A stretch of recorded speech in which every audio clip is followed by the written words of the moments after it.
Oh, hello. Once, when I was 9 years old, I had a very bad day at school, and I was stomping around the house, grumbling and sulking, when my mother asked me what was wrong. You wouldn't understand, I huffed, to which she replied, sometimes it's not important to understand, sometimes it's important just to listen. So I told her all about my day at school, and to my surprise, I did feel better. A couple of years later, when I was 11, I lost one of my uncles, Uncle Sean, who was my mother's brother. He was off on one of his adventures, flying his airplane across Africa. It was a foggy night, and he crashed right into Mount Kilimanjaro. Oh, everyone in the family was upset, as you can imagine, but it hit my mother especially hard. She was a woman who loved to laugh and joke, but a whole year passed, and I never saw her smile once. Finally, I asked her why she was never happy anymore, and she sighed, "Oh, you wouldn't understand, my darling."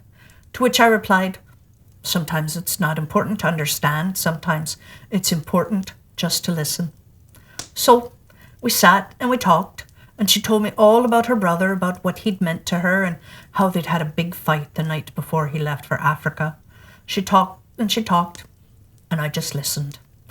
And when she was done, she sat quietly for a moment, and then, for the first time in my life, she looked at me like I wasn't a little girl, and she said, "Thank you."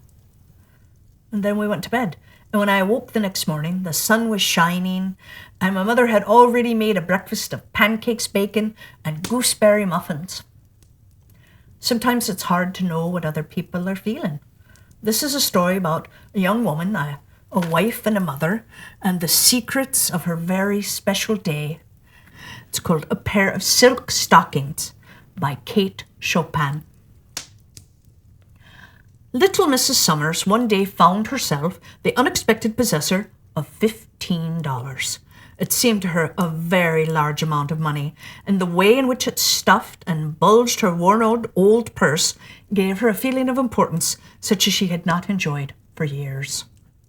The question of investment was one that occupied her greatly. For a day or two she walked about, apparently in a dreamy state, but really absorbed in speculation and calculation.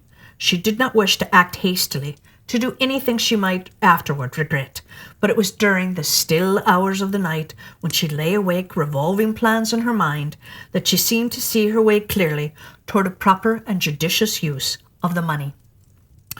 $1 or $2 should be added to the price usually paid for Janie's shoes, which would ensure their lasting an appreciable time longer than they usually did. She would buy so and so many yards of percale for new shirt-waists for the boys and Janie and Mag. She had intended to make the old ones do by skillful patching. Mag should have another gown. She had seen some beautiful patterns, veritable bargains in the shop windows, and still there'd be enough left for new stockings, 2 pairs apiece. And what darning that would save for a while. Oh, she would get caps for the boys and sailor hats for the girls. The vision of her little brood looking fresh and dainty and new for once in their lives excited her and made her restless and wakeful with anticipation. The neighbours sometimes talked of certain better days that little Miss Summers had known before she had ever thought of being Mrs. Summers. She herself indulged in no such morbid retrospection. She had no time, no second of time to devote to the past. The needs of the present absorbed her every faculty. A vision of the future, like some dim, gaunt monster, sometimes appalled her, but luckily, tomorrow never comes. Mrs. Summers was one who knew the value of bargains, who could stand for hours making her way inch by inch toward the desired object that was selling below cost. She could elbow her way if she need be. She had learned to clutch a piece of goods and hold it and stick to it with persistence and determination till her turn came to be served, no matter when it came. But that day she was feeling a little faint and tired. She'd swallowed a light luncheon. No, when she came to think of it, between getting the children fed and the place righted and preparing herself for the shopping bout, she'd actually forgotten to eat any luncheon at all. She sat herself upon a revolving stool before a counter that was comparatively deserted, trying to gather strength and courage to charge through an eager multitude that was besieging breastworks of shirting and figured lawn. An all-gone limp feeling had come over her, and she rested her hand aimlessly upon the counter. She wore no gloves. By degrees, she grew aware that her hand had encountered something very soothing, very pleasant to touch. She looked down to see that her hand lay upon a pile of silk stockings. A placard nearby announced that they had been reduced in price from $2.50 to $1.98. And a young girl who stood behind the counter asked her if she wished to examine their line of silk hosiery. She smiled, just as if she had been asked to inspect a tiara of diamonds with the ultimate view of purchasing it. But she went on, feeling the soft, sheeny, luxurious things with both hands now, holding them up to see them glisten and to feel them glide serpent-like through her fingers. 2 hectic blotches came suddenly into her pale cheeks. She looked up at the girl. "Do you think there are any 8s.5 among these?" Well, there were any number of 8s.5. In fact, there were more of that size than any other. Here was a light blue pair, there were some lavender, some all black, and various shades of tan and grey. Mrs. Summers selected a black pair and looked at them very long and closely. She pretended to be examining their texture, which the clerk assured her was excellent. $1.98, she mused aloud. "Well, I'll take this pair." She handed the girl a $5 bill and waited for her change and for her parcel. What a very small parcel it was. It seemed lost in the depths of her shabby old shopping bag. Mrs. Summers, after that, did not move in the direction of the bargain counter. She took the elevator which carried her to an upper floor into the region of the ladies' waiting rooms. Here, in a retired corner, she exchanged her cotton stockings for the new silk ones which she had just bought. She was not going through any acute mental process or reasoning with herself, nor was she striving to explain to her satisfaction the motive of her action. She was not thinking at all. She seemed for the first time to be taking a rest from that laborious and fatiguing function, and to have abandoned herself to some mechanical impulse that directed her actions and freed her of responsibility. How good was the touch of the raw silk to her flesh! She felt like lying back in the cushioned chair and reveling for a while in the luxury of it. She did for a little while. Then she replaced her shoes, rolled the cotton stockings together, and thrust them into her bag. After doing this, she crossed straight over to the shoe department and took her seat to be fitted. She was fastidious. The clerk could not make her out. He could not reconcile her shoes with her stockings, and she was not too easily pleased. She held back her skirts and turned her feet one way and her head another as she glanced down at the polished pointed-tipped boots. Her foot and ankle looked very pretty. She could not realize that they belonged to her and were a part of herself. She wanted an excellent and stylish fit, she told the young fellow who served her, and she did not mind the difference of $1 or $2 more in the price so long as she got what she desired. It was a long time since Mrs. Summers had been fitted with gloves. On rare occasions when she'd bought a pair, they were always bargains, so cheap that it would have been preposterous and unreasonable to have expected them to be fitted to the hand. Now she rested her elbow on the cushion of the glove counter, and a pretty, pleasant young creature, delicate and deft of touch, drew a long-wristed kid over Mrs. Summers' hand. She smoothed it down over the wrist and buttoned it neatly, and both lost themselves for a second or two in admiring contemplation of the little symmetrical gloved hand. But there were other places where money might be spent.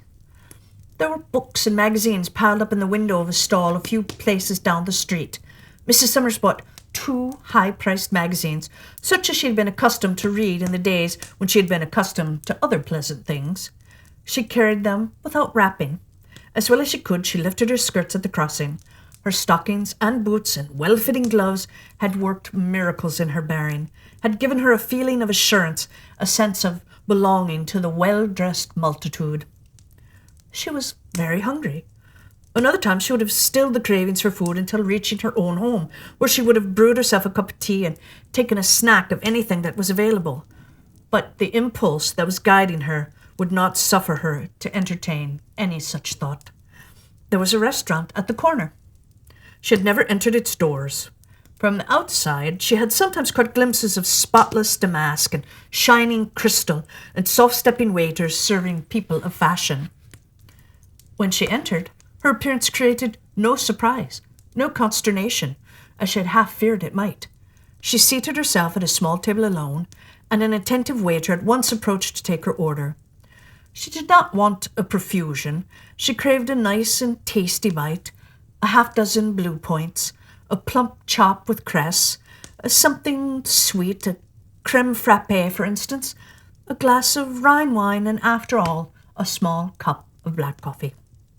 While waiting to be served, she removed her gloves very leisurely and laid them beside her, and then she picked up a magazine and glanced through it, cutting the pages with the blunt edge of her knife. It was all very agreeable. The damask was even more spotless than she had thought when she watched through the window, and the crystal more sparkling. There were quiet ladies and gentlemen who did not notice her, lunching at the small tables like her own. A soft, pleasing strain of music could be heard, and a gentle breeze, which was blowing through the window. She tasted a bite, and she read a word or two, and then she sipped the amber wine and wiggled her toes in her silk stockings. The price of it made no difference. She counted the money out to the waiter and left an extra coin on his tray, whereupon he bowed before her as before a princess of royal blood. There was still money in her purse, and her next temptation presented itself in the shape of a matinee poster. It was a little later when she entered the theatre. The play had begun, and the house seemed to her to be packed, but there were vacant seats here and there, and into one of them she was ushered, between brilliantly dressed women who had gone there to kill time and eat candy and display their gaudy attire. There were many others who were there solely for the play and acting. It's safe to say there was no one present who bore quite the attitude which Mrs. Summers did to her surroundings. She gathered in the whole, stage and players and people in one wide impression, and absorbed it and enjoyed it. She laughed at the comedy and wept. She and the gaudy woman next to her wept over the tragedy, and they talked a little together over it, and the gaudy woman wiped her eyes and sniffled on a tiny square of filmy, perfumed lace, and passed little Mrs. Summers her box of candy. The play was over, the music ceased, and the crowd filed out. It was like a dream ended.